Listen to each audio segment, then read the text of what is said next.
ಮದುವೆಯಿಂದಾದ್ರೂ ಅವಳ ಜೀವನ ಸರಿ ಹೋಗುತ್ತೆ ಅನ್ಕೊಂಡಿದ್ವಿ. ಮದುವೆ ದಿನನೇ ಗಂಡ ಬಿಟ್ಟು ಹೋದ ಅಂತ ಅನ್ಕೊಳ್ಳೋ ಥರ ಮಾಡಬೇಡಿ ದಯವಿಟ್ಟು.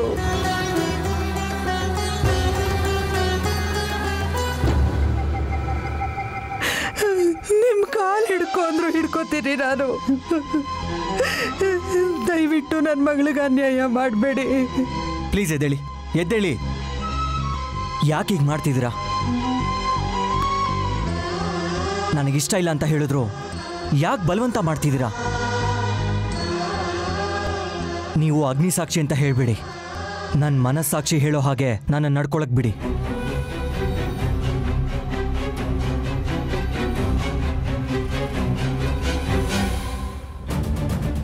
ನಾನು ನೈನಿ ಜೀವನ ಹಾಳು ಮಾಡಬೇಕು ಅಂತ ಬಯಸಲಿಲ್ಲ. ಹಾಗಂತ ಇನ್ನು ನಾನು ಮಾಡೋದಕ್ಕೂ ಏನೂ ಇಲ್ಲ. ಅಯ್ಯೋ, ಹಾಗಿದ್ರೆ ನನ್ನ ಮೊಮ್ಮಗಳ ಕುತ್ತಿಗೆಗೆ ತಾಳಿ ಹೇಗೆ ಕಟ್ಟಿದ್ರು ಸ್ವಾಮಿ? ತಾವು ತಿಳಿದವರು ಹೀಗೆ ಮೋಸ ಮಾಡಬಾರ್ದಲ್ವಾ? ಒಂದು ಹೆಣ್ಣಿನ ಜೀವನದಲ್ಲಿ ಆಟ ಆಡಬೇಡಿ. ನೀವು ಪ್ರಶ್ನೆ ಮಾಡಬೇಕಾಗಿರೋದು ನನ್ನನ್ನಲ್ಲ, ನಮ್ಮ ಡ್ಯಾಡಿನ.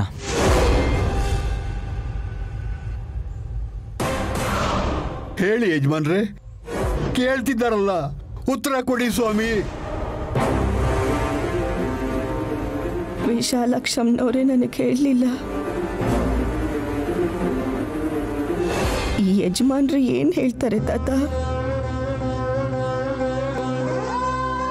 ಭವಿಷ್ಯದಲ್ಲಿ ಬೇರೆಯವ್ರಿಗಾಗೋ ಅಪಾಯನ ನನಗೆ ತೋರಿಸಿ ಈಗ ನನಗೆ ಕಷ್ಟ ಬರುತ್ತೆ ಅಂತ ಹೇಳ್ದೆ ಆ ತಾಯಿ ಸುಮ್ಮನಾಗಿ ಹೋದ್ಲು. ಇಷ್ಟೊಂದು ಅನ್ಯಾಯನ ಅನಿಷ್ಟನ ಯಾವ ಮದ್ವೆಲೂ ನೋಡಿಲ್ಲಮ್ಮ. ಮದ್ವೆ ಆದ್ರೂ ಕೂಡ ನಂಗೆ ಮದ್ವೆನೇ ಆಗಿಲ್ಲ ಅನ್ನೋ ಮದ್ಮಗನ್ನ ಇವತ್ತೇ ನೋಡ್ತಿರೋದು. ನೋಡೇ, ನಮ್ಮ ಡ್ಯಾಡಿ ನಿಮ್ಮೆಲ್ರಿಗೂ ಏನು ಹೇಳ್ತಾರೋ ಏನು ಮಾಡ್ತಾರೋ ಅಂತ ನನಗೆ ಗೊತ್ತಿಲ್ಲ. ಆದರೆ ನಾನು ಹೇಳ್ತಿದ್ದೀನಿ, ಈ ಮದುವೆಯಿಂದ ನಾನಾಗಲಿ ನೈನಿ ಆಗಲಿ ಯಾವುದೇ ಕಾರಣಕ್ಕೂ ಸಂತೋಷವಾಗಿರಲ್ಲ.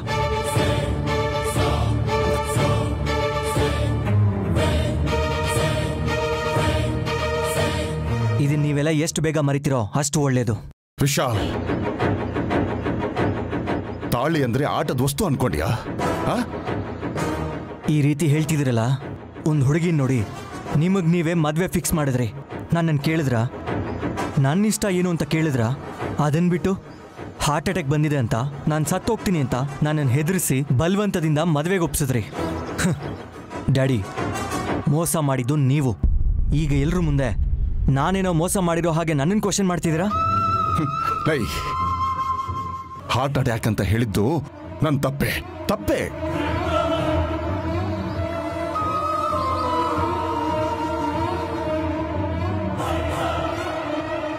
ನನಗೆ ನಿಜವಾಗ್ಲೂ ಆರೋಗ್ಯ ಚೆನ್ನಾಗಿಲ್ಲ ಅನ್ನೋದು ನಿನಗೆ ಗೊತ್ತು ತಾನೆ? ನೈನಿ ಜೊತೆ ನಿನಗೆ ಯಾಕೆ ಮದುವೆ ಮಾಡಿಸಿದ್ವಿ ಅಂತ ಒಂದಲ್ಲ ಒಂದಿನ ನಿನಗೆ ಗೊತ್ತಾಗತ್ತೆ.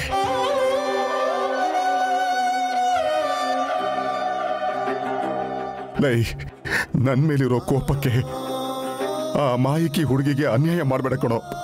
ಪ್ಲೀಸ್, ನಿನಗೆ ಕೈ ಮುಗ್ದು ಕೇಳ್ಕೊತೀನಿ, ಪ್ಲೀಸ್ ಕಣೋ.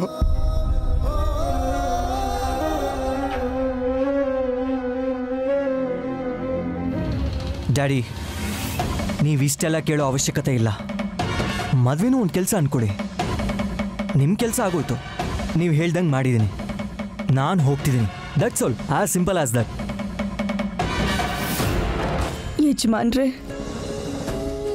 ನಾನು ಸೀತಮ್ಮನ ವೇಷ ಹಾಕೊಂಡಿದ್ದಿನ ನನ್ನ ಸೀರೆಗೆ ಬೆಂಕಿ ಹತ್ಕೊಳ್ತು. ನೀವು ಕಾಪಾಡಿದ್ದಕ್ಕೆ ನಾನು ಉಳ್ಕೊಂಡಿದ್ದು.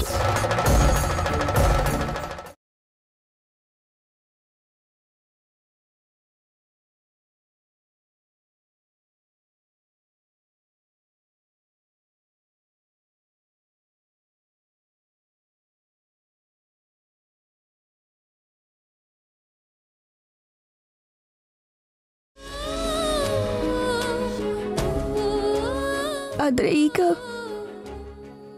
ಅದೇ ಅಗ್ನಿಕುಂಡದ ಮುಂದೆ ನನ್ನ ಕುತ್ತಿಗೆಗೆ ತಾಳಿ ಕಟ್ಟಿದ್ಮೇಲೆ ನನ್ ಬಿಟ್ಟು ಹೋಗ್ತಿದ್ರೆ ಅವತ್ ನೀವೇ ಹೇಳಿದ ಮಾತು ಜ್ಞಾಪಕ ಆಗ್ತಾ ಇದೆ.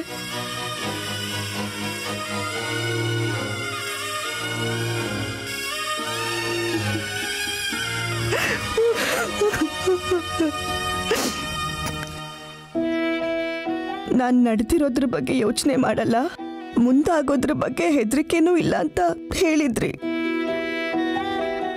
ನೀವ್ ಹೇಳಿದ್ದು ಈಗ ಅರ್ಥ ಆಯ್ತು ಯಜಮಾನ್ರೆ. ನೀವು ಕಾಪಾಡಿರೋ ಈ ಜೀವಕ್ಕೆ ಈಗ ಎಲ್ರ ಮುಂದೆ ಅವಮಾನ ಆಗ್ತಿದೆ. ಅರ್ಥ ಏನು ಯಜಮಾನ್ರೆ?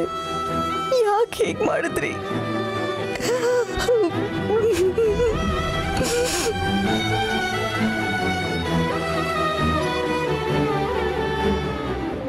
ಲುಕ್ ನಾನಿ, ಲಕ್ಷ್ಮೀಪುರಕ್ಕೆ ಬರಬೇಕಾದ್ರೆ ನನಗೆ ಆಕ್ಸಿಡೆಂಟ್ ಆದಾಗ ನನ್ನ ನೀನು ಸೇವ್ ಮಾಡಿದ್ದಕ್ಕೆ ಥ್ಯಾಂಕ್ಸ್ ಹೇಳಿದ್ದೀನಿ. ಇವಾಗ ಲಕ್ಷ್ಮೀಪುರ ಬಿಟ್ಟು ಹೋಗ್ತಾ ಇರೋ ದಿನ ನಿನಗೆ ಆ್ಯಕ್ಚುಲಿ ಸಾರಿ ಮಾತ್ರ ಹೇಳಬಲ್ಲೆ.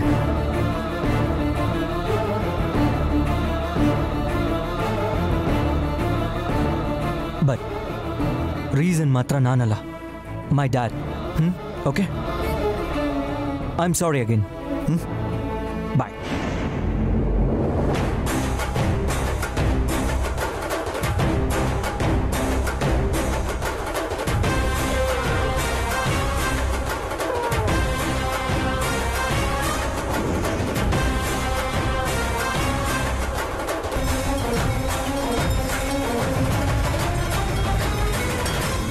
ವಿಶಾಲ್, ವಿಶಾಲ್,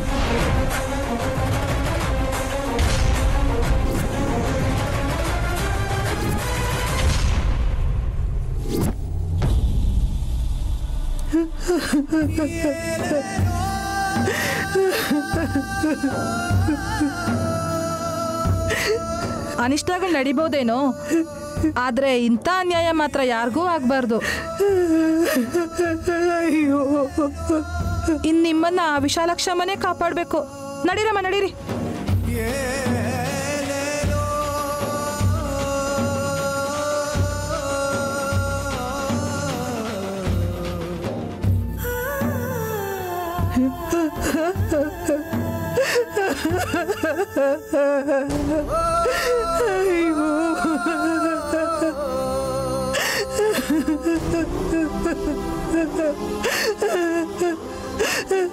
ಅಮ್ಮ ನೈನಿ,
ನಾನು ನಿನ್ನನ್ನು ಕೇಳ್ಕೊತೀನಮ್ಮ.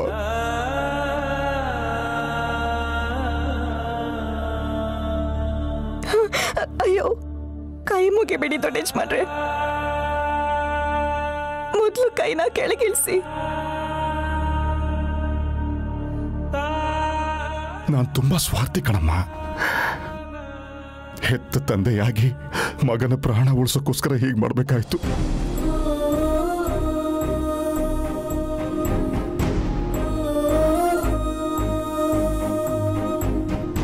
ಇದರಲ್ಲಿ ನಿಮ್ ತಪ್ಪೇನೂ ಇಲ್ಲ ಬಿಡಿ. ಎಲ್ಲ ನನ್ನ ಹಣೆ ಬರಹ. ನನ್ನ ಹಣೆಯಲ್ಲಿ ಏನ್ ಬರ್ತಿತ್ತೋ ಅದೇ ಆಗಿದೆ. ನನ್ನ ಮಗನ ಹಣೆಯಲ್ಲಿ ಮಾತ್ರ ಪ್ರಾಣಕ್ಕೆ ಅಪಾಯ ಅಂತಾನೆ ಬರ್ದಿದ್ಯಮ್ಮ.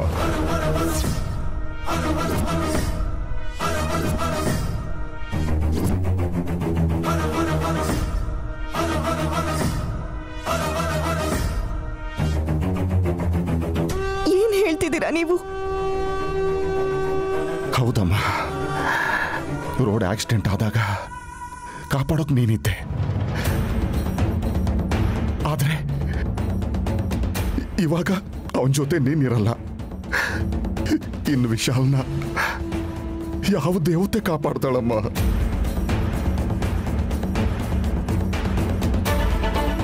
ಇನ್ಯಾವ ತೊಂದರೆ ಆಗುತ್ತೆ ಯಜಮಾನ್ರೆ? ಗೊತ್ತಿಲ್ಲಮ್ಮ. ನೀನು ಅವನು ಪ್ರಾಣಕ್ಕೆ ಆಸರೆ ಆಗಿರ್ತೀಯ ಅಂತ ಮಗನ ಮೇಲಿನ ಪ್ರೀತಿಗೆ ನಿನ್ನನ್ನು ಅವನಿಗೆ ಕೊಟ್ಟು ನಾನು ಮದುವೆ ಮಾಡಿಸ್ದೆ. ಆದರೆ ಅವನು ಮೋಸ ಮಾಡಿಬಿಟ್ಟ.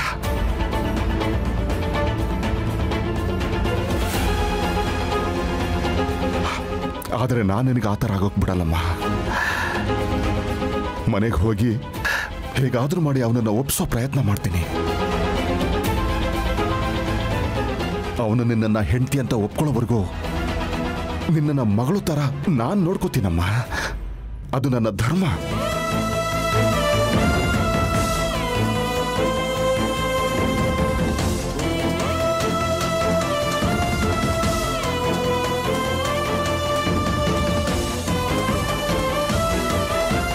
ತಗೊಳಮ್ಮ, ಇದನ್ನಿಟ್ಕೋ. ಬೇಕಾಗಿಲ್ಲ, ಬೇಕಾಗಿಲ್ಲ.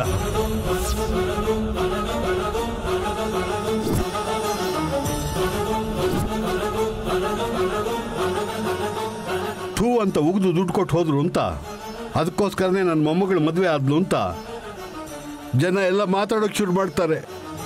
ನಾನು ನೇಣು ಹಾಕೊಂಡು ಸಾಯ್ತೀನಿ. ಶಾಸ್ತ್ರಿಗಳೇ, ದಯವಿಟ್ಟು ಹಾಗೆ ಮಾತಾಡಬೇಡಿ. ಯಜಮಾನ್ರೆ, ನಾವು ದುಡ್ಡುಗೋಸ್ಕರ ಬದುಕಿರೋ ಜನ ಅಲ್ಲ. ನೀವು ಹೇಳ್ದಾಗೆ ನನ್ನ ಮಗಳನ್ನ ನಿಮ್ಮ ಮನೆ ಮಹಾಲಕ್ಷ್ಮಿ ಮಾಡ್ಕೊಳ್ಳಿ. ಆ ಮಾತನ್ನು ಉಳಿಸ್ಕೊಂಡು ನಮ್ಮನ್ನೆಲ್ಲ ಬದುಕಿಸ್ಕೊಡಿ.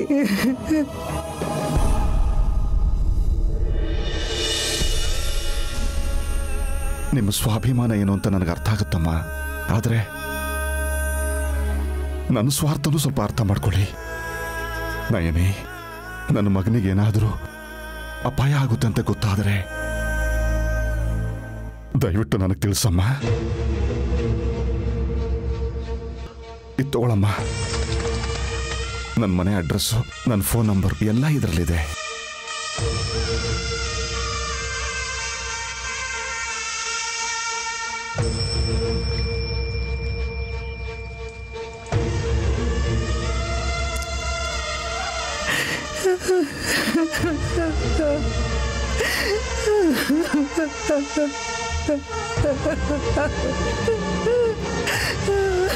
ವಿಶಾಲಾಕ್ಷಮ್ಮ ತಾಯಿ, ನನ್ನ ಗಂಡ ಅಪಾಯದಲ್ಲಿದ್ದಾರೆ ಅಂತ ಮಾವ ಹೇಳ್ತಿದ್ದಾರೆ. ಏನಾಗುತ್ತೆ ಅನ್ನೋದನ್ನ ನನಗೆ ಗೊತ್ತಾಗೋ ಹಾಗೆ ಮಾಡಮ್ಮ. ನೈನಿ, ಸಾಕು ನಿಲ್ಸು. ಮೋಸ ಮಾಡಿ ಹೋದವ್ರ ಕ್ಷೇಮದ ಬಗ್ಗೆ ಯೋಚನೆ ಮಾಡ್ತಿದ್ದೀಯಾ? ಮದುವೆನೇ ಬೇಡ ಅಂತ ನಿನ್ನನ್ನು ಬಿಟ್ಟು ಹೋದವನ್ನ ಕಾಪಾಡು ಅಂತ ಅಮ್ಮನವ್ರನ್ನ ಮತ್ತೆ ಕೇಳ್ಕೊತೀಯಾ? ಅವ್ರಿಗೆ ಕಷ್ಟ ಬಂದ್ರೆ ಏನಂತೆ, ಅಪಾಯ ಆದ್ರೆ ಏನಂತೆ? ಹಾಳಾಗಿ ಹೋಗ್ಲಿ.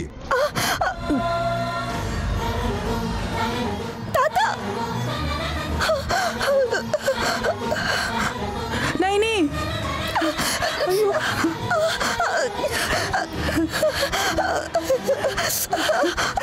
ನೈನಿ, ಏನ್ ಮಾಡ್ತಾ ಇದೀಯ? ಹೋಗುತ್ತಮ್ಮ, ನಿನ್ ಕೈಯೆಲ್ಲ ಸುಟ್ಟು ಹೋಗ್ತಾ ಇದೆ. ಅಯ್ಯೋ, ಸುಟ್ಟು ಹೋಗ್ತಾ ಇದೆ.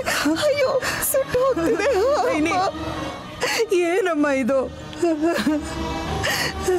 ಅಮ್ಮ, ಸುಟ್ಟು ಹೋಯ್ತಮ್ಮ.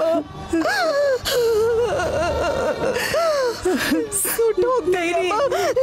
ಸುಟ್ಟು ಹೋಗ್ತಿದೆ ಅಮ್ಮ. ಅಮ್ಮ, ಎಲ್ಲ ಸುಟ್ಟು ಹೋಗ್ತಿದೆ ಅಮ್ಮ.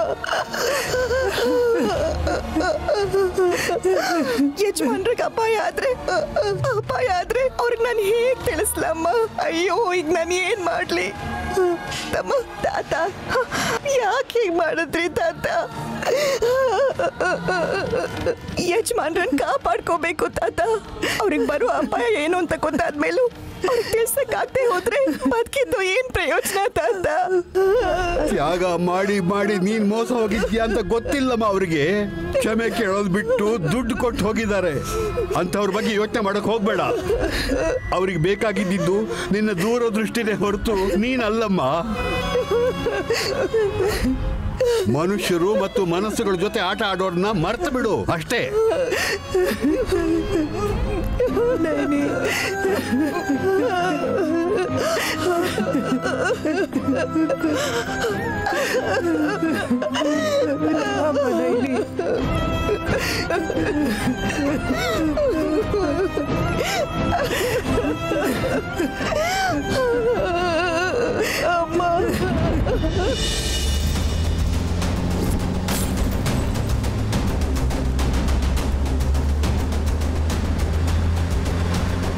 ಅಮೇರಿಕಾದಲ್ಲಿ ಓದ್ ಬಂದವ್ ನೀನು, ಲಕ್ಷ್ಮೀಪುರದಲ್ಲಿ ಮಾತ್ರ ತಪ್ಪು ಮಾಡಿ ಬಂದೆ ಕಣೋ.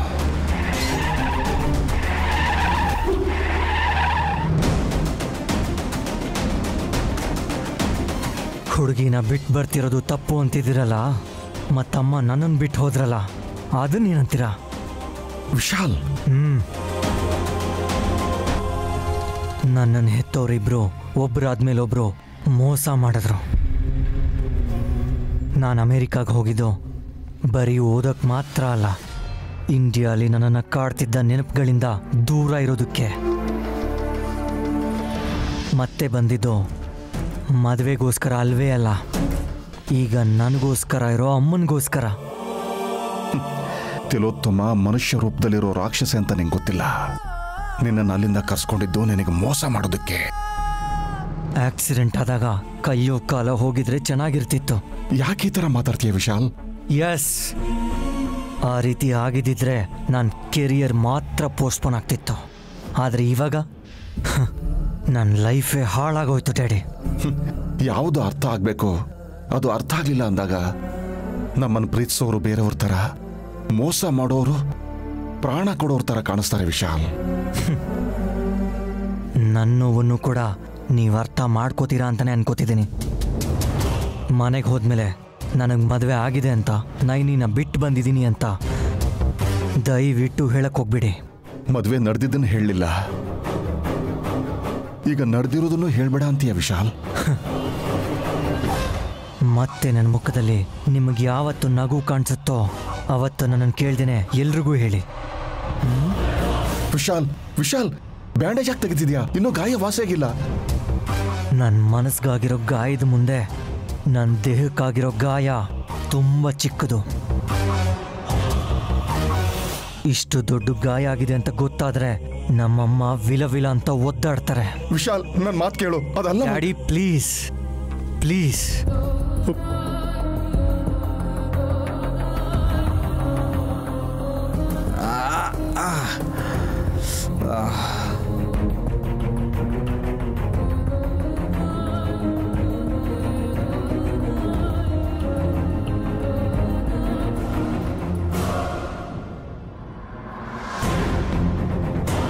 ಸಿಟಿಗೆ ತಲುಪೋದಕ್ಕೆ ಟೈಮ್ ಆಗುತ್ತೆ, ನೀವು ಮಲ್ಕೊಳ್ಳಿ.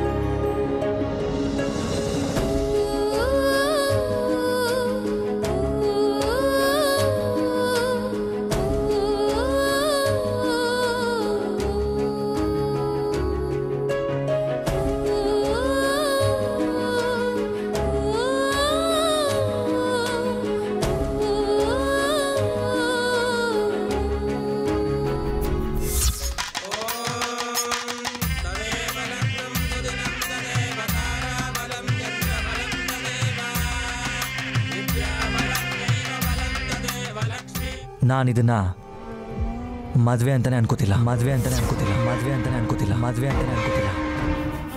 ಆದ್ರೆ ನೀವು ತಿಳಿದಿರೋರು ಶ್ರೀಮಂತರು, ನೀವು ಮೋಸ ಮಾಡಲ್ಲ ಅನ್ಕೋತೀನಿ. ಶಾಸ್ತ್ರಿಗಳೇ, ನಾನೇನು ಜೋಕ್ ಮಾಡ್ತಿಲ್ಲ.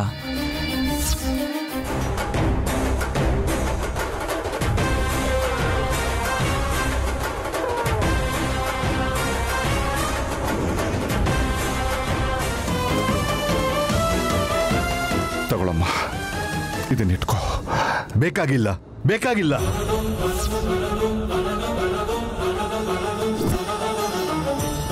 ಥೂ ಅಂತ ಉಗಿದು ದುಡ್ಡು ಕೊಟ್ಟು ಹೋದ್ರು ಅಂತ, ಅದಕ್ಕೋಸ್ಕರನೇ ನನ್ನ ಮೊಮ್ಮಗಳು ಮದುವೆ ಆದ್ಲು ಅಂತ ಜನ ಎಲ್ಲ ಮಾತಾಡೋಕೆ ಶುರು ಮಾಡ್ತಾರೆ. ನಾನು ನೇಣು ಹಾಕೊಂಡು ಸಾಯ್ತೀನಿ. ನನ್ನ ಮಗನಿಗೆ ಏನಾದರೂ ಅಪಾಯ ಆಗುತ್ತೆ ಅಂತ ಗೊತ್ತಾದರೆ ದಯವಿಟ್ಟು ನನಗೆ ತಿಳಿಸಮ್ಮ. ಇದು ತಗೊಳಮ್ಮ. ನನ್ನ ಮನೆ ಅಡ್ರೆಸ್ಸು, ನನ್ನ ಫೋನ್ ನಂಬರ್ ಎಲ್ಲ ಇದರಲ್ಲಿದೆ.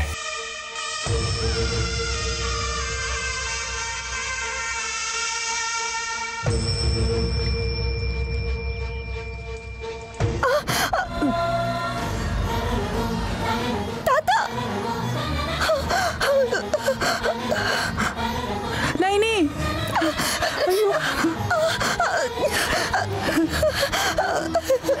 ಏನ್ ಮಾಡ್ತಿದ್ದೀಯಾ?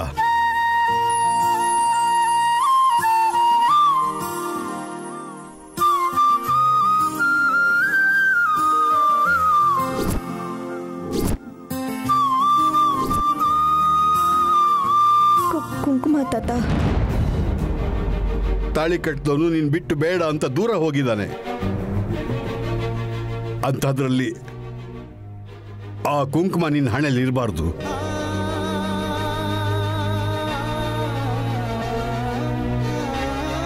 ನಡೆದದ್ದನ್ನ ಮರೆತು ಬಿಡು.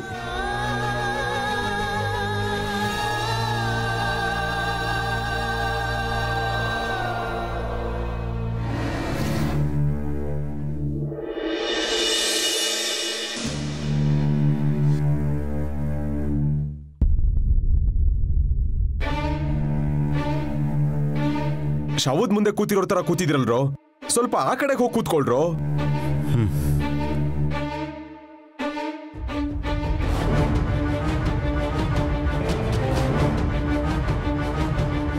ಏನಾಯ್ತು ಮಾಮ್? ಯಾಕೆ ಹೀಗೆ ಕೂತಿದ್ದೀರಾ?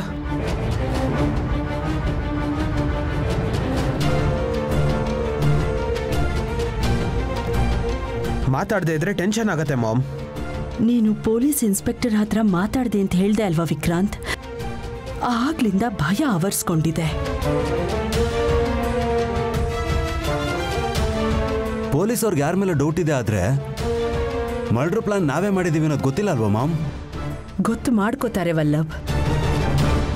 ಅವ್ರಿಗೆ ಸರ್ಕಾರ ಸಂಬಳ ಕೊಡೋದೆ ಸರಿಯಾಗಿ ಡ್ಯೂಟಿ ಮಾಡೋದಕ್ಕೆ. ಅಕ್ಕ, ತಪ್ಪು ಒಬ್ಬರೇ ಮಾಡಿದ್ರೆ ತುಂಬಾ ವರ್ಷ ಶಿಕ್ಷೆ ಆಗುತ್ತೆ. ಆದ್ರೆ ನಾವ್ ಎಲ್ರೂ ತಪ್ಪು ಮಾಡಿದೀವಲ್ವಾ, ಅನುಭವಿಸೋಣ ಬಿಡು. ನಿನ್ ಮುಖ ಎಲ್ಲ ನಿನ್ನಿಂದಾನೇ ಆಗಿದ್ದು. ನಾನೇನ್ ಮಾಡಿದ್ದೀನಕ್ಕ? ಕೇಕ್ ಕಟ್ ಮಾಡ್ದಂಗೆ ಬ್ರೇಕ್ ವೈಯರ್ ಕಟ್ ಮಾಡಿದ್ದೀನಿ ಅಷ್ಟೇ.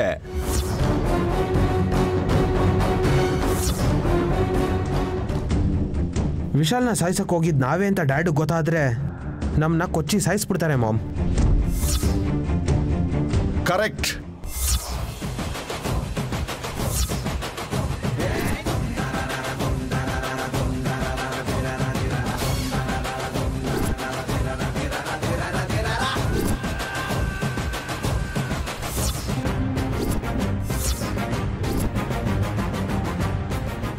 ಏನು ಅಂದ್ರೆ ಮಾತಾಡ್ಬೇಡ, ಮಾತಾಡ್ಬೇಡ. ನಿನ್ನ ಬಾಯಿಂದ ಇನ್ನು ಒಂದು ಮಾತು ಹೊರಗಡೆ ಬಂದ್ರು ಅದೇ ನಿನ್ನ ಕೊನೆ ಮಾತಾಗುತ್ತೆ.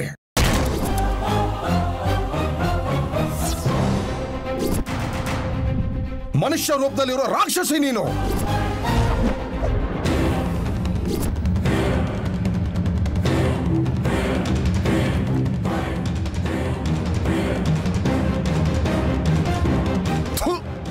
ನೀನು ಏನು ಅಂತ ಗೊತ್ತಾಗದೆ ಪಾಪ ಹೋಗ್ಲಿ ಅಂತ ನನ್ನ ಮನೇಲಿ ಇರೋದಕ್ಕೆ ಜಾಗ ಕೊಟ್ರೆ ನನ್ನ ವಂಶನೇ ನಿರ್ವಂಶ ಮಾಡಕ್ ಹೊರಟಿದ್ಯಾ ನೀನು.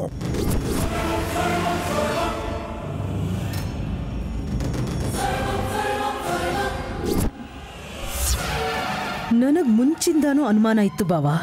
ನಾನು ಹೇಳಿದ್ರೆ ಚೆನ್ನಾಗಿರಲ್ಲ ಅಂತ ನಿಮ್ಗೆ ಹುಷಾರಾಗಿರಿ ಅಂತ ಹೇಳ್ಕೊಂಡು ಬಂದೆ.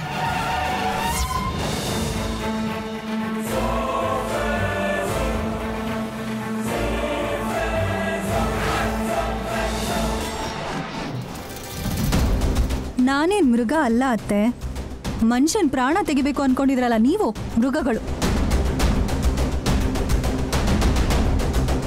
ಹೇಯ್, ಏನೇ ಮಾತಾಡ್ತಿದ್ಯಾ? ಎಲ್ರೂ ಸಾಯಿಸ್ಬಿಡ್ತೀನಿ.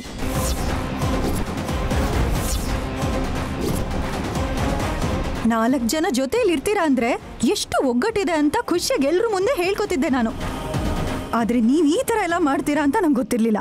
ಸತ್ಯ ಎಲ್ಲ ಗೊತ್ತಾದ್ಮೇಲೆ ಇವರು ಹೇಗ್ ನೋಡ್ತಿದಾರ ನೋಡು. ಮಗ್ನೆ ವಿಶಾಲ್, ಎಲ್ರೂ ನನ್ನ ಬ್ಲೇಮ್ ಮಾಡ್ತಿದ್ದಾರೆ. ಕಡೆ ಪಕ್ಷ ನೀನಾದ್ರೂ ಹತ್ರ ಬರಬೇಡ.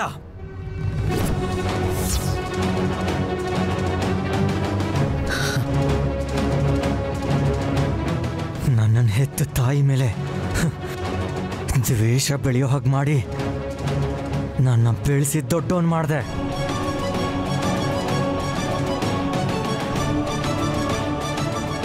ನನ್ನ ನಿನ್ನ ಸೆರಿಗಿಂದ ತಿರುಗಿಸ್ಕೊತಾ ಇದ್ರೆ ನಿನ್ನ ಹೊಟ್ಟೆಯಲ್ಲಿ ನಾನು ಹುಟ್ಟೆ ಹೋದ್ರು ಇಷ್ಟು ಪ್ರೀತಿ ಕೊಡ್ತಿದ್ದಾಳಲ್ಲ ಈ ಅಮ್ಮ ಅಂತ ತುಂಬ ಖುಷಿ ಪಡ್ತಿದ್ದೆ.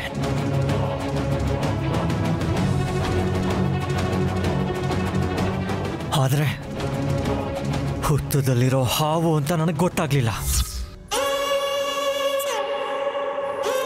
ನಿನಗೆ ಹುಟ್ಟೋರ್ನು ನನ್ನ ಸ್ವಂತ ಅಣ್ಣ ತಮ್ಮಂದಿರಂತಾನೆ ಭಾವಿಸ್ತಿದ್ದೆ.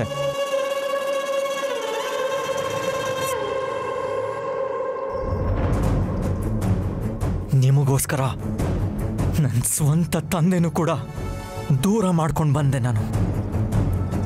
ಆದರೆ ನನಗಿಷ್ಟೆಲ್ಲ ಮೋಸ ಮಾಡಿದ್ದು ಸಮಯ ನೋಡಿ ನನ್ನ ಪ್ರಾಣ ತೆಗೆದು ಆಸ್ತಿ ಹೊಡಿಬೇಕಂತಿರೋದು ನನಗೆ ಗೊತ್ತಾಗ್ಲಿಲ್ಲ.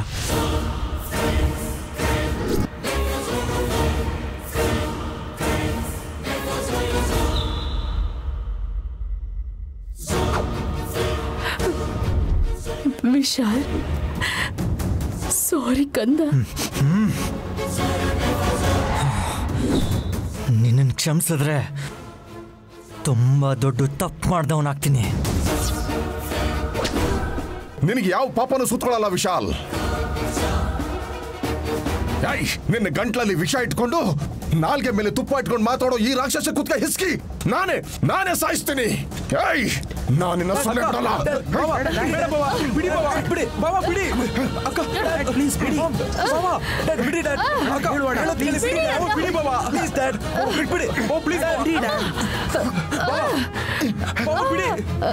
ಹೇಳಿ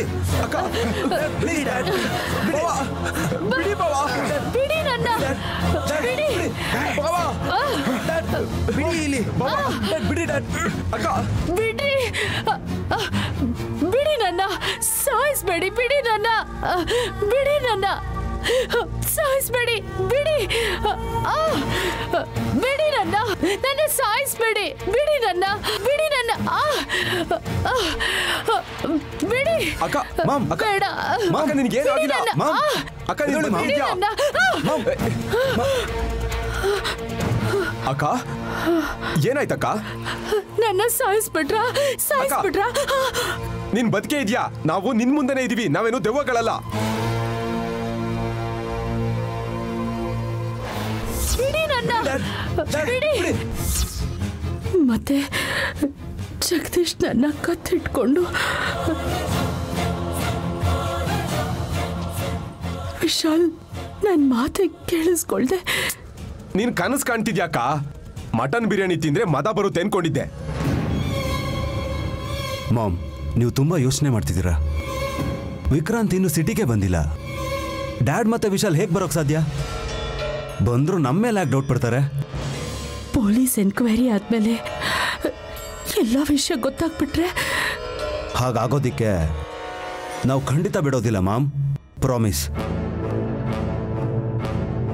ಬೇಕು ಅಂದ್ರೆ ತಲೆ ಮೇಲೆ ಕೈ ಇಟ್ಟು ಪ್ರಮಾಣ ಮಾಡ್ತಾನಕ್ಕ. ನೀನ್ ಸ್ವಲ್ಪ ಕೂಲ್ ಆಗಿರು. ನೀನ್ ಎದ್ದು ಆ ಕಡೆ ಓಡಾಡ್ತಾ ಇರು. ಮಾಮ್, ನೀವು ಮಲ್ಕೊಳ್ಳಿ. ಗುಡ್ ನೈಟ್ ಅಕ್ಕ.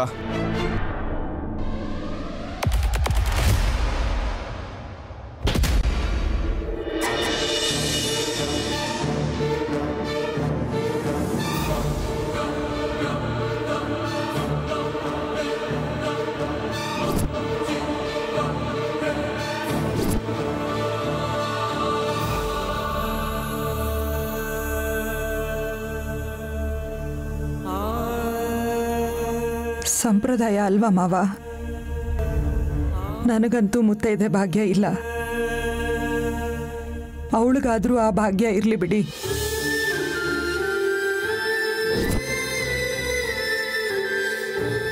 ಅಷ್ಟಕ್ಕೂ ಇದು ಮದುವೆನಾ? ನಂಗೆ ನಂಬೋಕೆ ಆಗ್ತಿಲ್ಲ.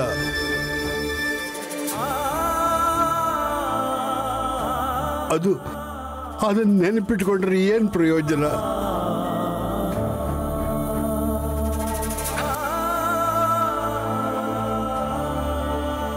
ಏನ್ ಹೇಳಿದ್ರು ನನ್ ಮದ್ವೆ ಅಂತೂ ಆಗೋಯ್ತಲ್ಲ ತಾತ. ಏನಾಯ್ತು? ನಿನ್ ಜೀವನ ಹಾಳಾಗೋಯ್ತು. ಅದನ್ನ ಮದುವೆ ಅಂತ ಬೇರೆ ಹೇಳ್ತಿದೀಯಾ? ಅವ್ರ ಕಡೆಯವ್ರು ಬರೋಲ್ಲ ಅಂತ ಹೇಳಿದಾಗ ಶ್ಯಾಮಲ ಅನುಮಾನ ಪಟ್ಟಿದ್ಲು.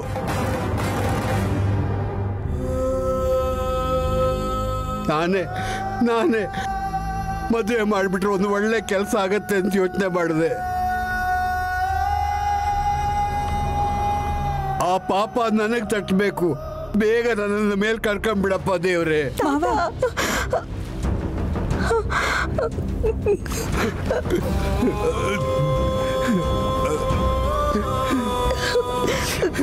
ಯಾಕೆ ತಾತ ಹೀಗೆಲ್ಲ ಮಾತಾಡ್ತೀಯ? ನನ್ನಿಂದ ತೊಂದರೆ ಆಗುತ್ತೆ, ನನ್ನಿಂದ ಎಲ್ರಿಗೂ ಅನಿಷ್ಟ ಆಗುತ್ತೆ ಅಂತ ಈ ಊರಿಗೆ ಕೆಟ್ಟದಾಗುತ್ತೇನೋ ಅನ್ನೋ ಭಯದಲ್ಲೇ ನನ್ನ ಮದ್ವೆ ಮಾಡಿಸಿದ್ಯಾ? ನನಗೆ ನೀನು ಒಳ್ಳೇದು ಮಾಡಬೇಕು ಅನ್ಕೊಂಡಿದ್ದೆ. ಆದ್ರೆ ಅವ್ರು ಈ ರೀತಿ ಮೋಸ ಮಾಡಿಬಿಟ್ರಲ್ಲಮ್ಮ.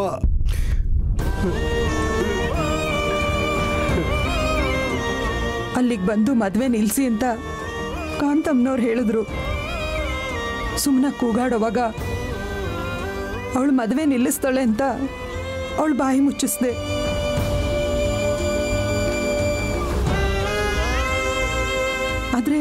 ಆದ್ರೆ ಈಗ ಆ ಮದುವೆ ನಿಂತೆ ಹೋಗಿದ್ದಿದ್ರೆ ಚೆನ್ನಾಗಿರ್ತಿತ್ತು ಅನಿಸ್ತಿದೆ.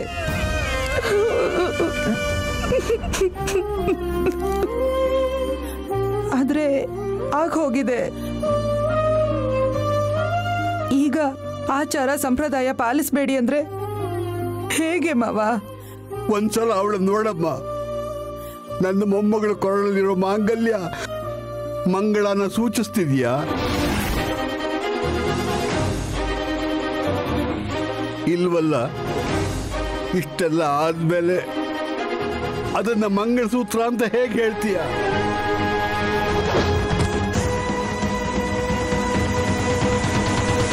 ನೈನಿ ಕೊರಳಿಗೆ ನೇಣು ಹಗ್ಗ ಹಾಕಿ ಜೀವನ ಪೂರ್ತಿ ಕಷ್ಟ ಪಡ್ತಿರಮ್ಮ ಅಂತ ಹೇಳೋದಾಗಿದೆ.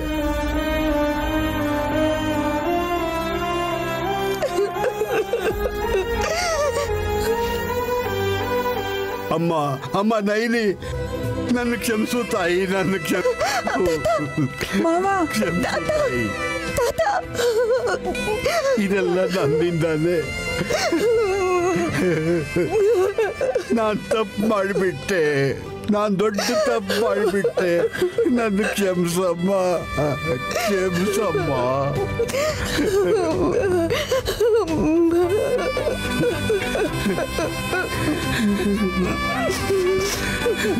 ತಾಯಿ ವಿಶಾಲಾಕ್ಷಿ, ಈ ಸಂಬಂಧ ನಿನಗಿಷ್ಟನಾ ಅಂತ ಕೇಳಿದಾಗ ಮದುವೆಗೆ ಒಪ್ಕೊಂಡೆ.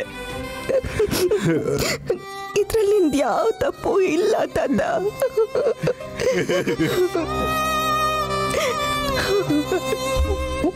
ಯಾಕಂದ್ರೆ ನೀನೇನೋ ಕೇಳ್ದೆ, ನಿನಗೆ ಹಕ್ಕಿತ್ತು. ನಾನು ನನ್ನ ಮನಸ್ಸಲ್ಲಿರೋದನ್ನೆಲ್ಲ ಹೇಳ್ದೆ. ಆದ್ರೆ ಅರ್ಹತೆ ಇದೆಯೋ ಇಲ್ಲೋ ಅಂತ ನೋಡ್ದೇನೆ ಮದುವೆ ಮಾಡಿದ್ದು ತಪ್ಪಾಗೋಯ್ತಮ್ಮ. ದೊಡ್ಡ ತಪ್ಪಾಗೋಯ್ತು.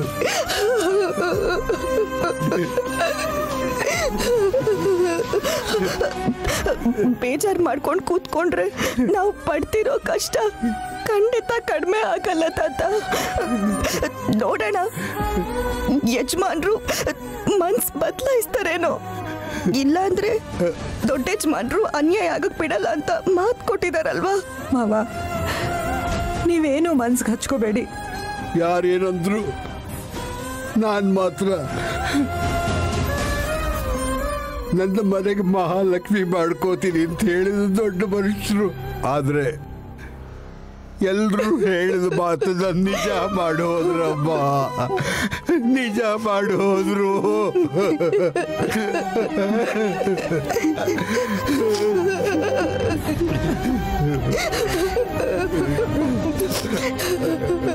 ವಿಶಾಲಾಕ್ಷಿ,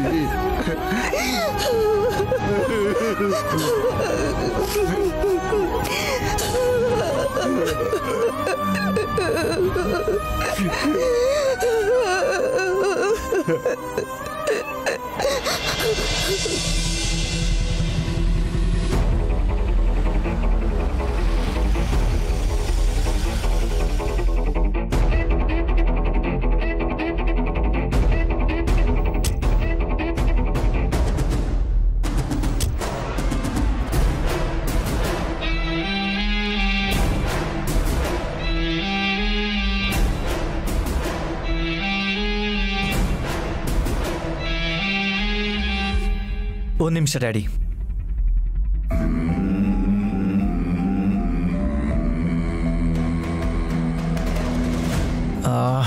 ಬೇಕು ಅಂತ ಹೇಳ್ತಿದ್ದೀನಿ ಅನ್ಕೋಬೇಡಿ. ಇದನ್ನು ಒಂದು ಕೆಲಸ ಅಂತ ಅನ್ಕೊಂಡು ಹೇಳಿ. ಏನು ಹೇಳಿ ವಿಶಾಲ್? ಆಗಿದ್ದನ್ನ ನೆನ್ಸ್ಕೊಂಡ್ರೆ ಏನೂ ಆಗಿಲ್ಲ ಅಂತಲೇ ಹೇಳಿ. ದಾರಿಯಲ್ಲಿ ನಡೆದಿದ್ದು ಮನೆಗೆ ಬರೋ ಅಷ್ಟರಲ್ಲಿ ಮರ್ತಿರ್ತೀರಾ ಅಂತ ನೆನಪಿಸ್ತಿದ್ದೀನಿ. ನೀವು ಬಿಸ್ನೆಸ್ ಮ್ಯಾನ್ ಅಲ್ವಾ, ಹೇಗೆ ಬೇಕಾದರೂ ಡೀಲ್ ಮಾಡ್ತೀರಾ. ಅಂದ್ರೆ ಸ್ವಂತ ಮಗನ ಜೀವನದಲ್ಲೂ ಕೂಡ.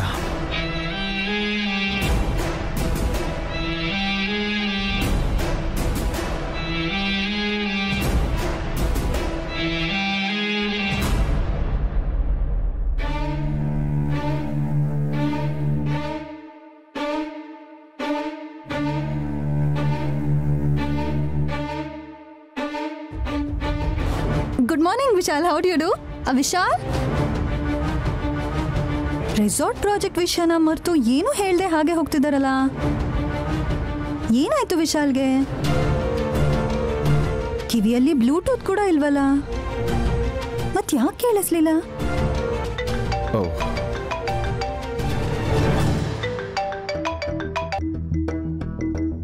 Hello, good morning sir. Good morning inspector. Sir, 2 ನಿಮಿಷ ಮಾತಾಡ್ಬೋದಾ? ಪ್ಲೀಸ್. ಕಾರ್ ರಿಪೇರಿ ಮಾಡಿದ ಮೆಕ್ಯಾನಿಕ್ ಕೂಡ ಯಾರೋ ಬೇಕು ಅಂತ ಬ್ರೇಕ್ ವೈರ್ ಕಟ್ ಮಾಡಿದ್ದಾರೆ ಅಂತ ಹೇಳ್ತಿದ್ದಾನೆ ಸರ್. ಅಂದ್ರೆ ನಿಮ್ ಮಗ ವಿಶಾಲ್ ಅವ್ರನ್ನ ಯಾರೋ ಮರ್ಡರ್ ಮಾಡಕ್ಕೆ ಪ್ಲಾನ್ ಮಾಡಿದ್ದಾರೆ. ಅವ್ರು ಎಷ್ಟು ಚೆನ್ನಾಗಿ ಪ್ಲಾನ್ ಮಾಡಿದ್ದಾರೆ ಅಂದ್ರೆ, ಮನೆಯಿಂದ ಹೊರಟಿರೋ ಕಾರು ಸ್ವಲ್ಪ ದೂರದವರೆಗೂ ಸಾಫ್ಟ್ ಆಗಿ ಹೋಗಿ 10-15 ಸಲ ಬ್ರೇಕ್ ಹಾಕಿ ಅದಾದ್ಮೇಲೆ ಆಕ್ಸಿಡೆಂಟ್ ಆಗೋ ತರ ಸ್ಕೆಚ್ ಹಾಕಿದ್ದಾರೆ. ನಿಮಗೆ ಯಾರ ಮೇಲಾದ್ರೂ ಅನುಮಾನ ಇದ್ರೆ ಹೇಳಿ ಸರ್. ನೀವು ಹೇಳಿಲ್ಲ ಅಂದ್ರೂ ನೀವು ಕೇಸ್ ಫೈಲ್ ಮಾಡಿದ್ರೆ ನಾವು ಎನ್ಕ್ವೈರಿ ಮಾಡ್ತೀವಿ ಸರ್. ಸ್ವಲ್ಪ ಟೈಮ್ ಕೊಡಿ ಇನ್ಸ್ಪೆಕ್ಟರ್. ಬೈ ದಿ ಬೈ, ನಿಮ್ಮ ಮಗ ಸಿಕ್ಕಿದ್ರು. ವಿಶಾಲ? ಯಾವಾಗ? ವಿಶಾಲ್ ಅಲ್ಲ ಸರ್, ಅದು ಅವರ ಹೆಸರು ವಿಕ್ರಾಂತ್. ವಿಕ್ರಾಂತ? Yes sir. ಏನಾಯ್ತು, ಏನ್ ಆಕ್ಷನ್ ತಗೋತಿದ್ದೀರಾ ಅಂತ ಭಯ ಪಟ್ಕೊಂಡು ಕೇಳಿದ್ರು. ನಿಮಗೆ ಇನ್ಫಾರ್ಮ್ ಮಾಡೋಣ ಅಂತಾನೆ ಫೋನ್ ಮಾಡಿದೆ. Okay, thank you inspector, thank you.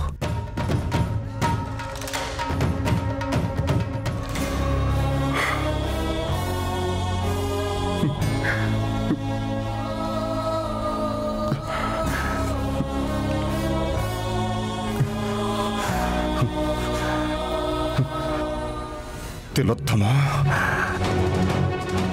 ಅಂದ್ರೆ ಈ ಆಕ್ಸಿಡೆಂಟ್ ಆದ್ಮೇಲೆ ಏನೇನು ಪರಿಣಾಮ ಆಗುತ್ತೆ ಅಂತ ತಿಳ್ಕೊಳಕ್ಕೆ ನಿನ್ನ ಮಗನ್ ಕಳಿಸಿದ್ಯಾ? ನಾನಿವಾಗ ಏನು ಅನ್ನಲ್ಲ. ಕರೆಕ್ಟ್ ಟೈಮ್ ಬರಲಿ, ಅಲ್ಲಿವರೆಗೂ ಕಾಯ್ತೀನಿ.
ಇದನ್ ತಗೊಂಡ್ ಹೋಗಿ ಹೊರಗ್ ಬಿಸಾಕ್ಬೋದು.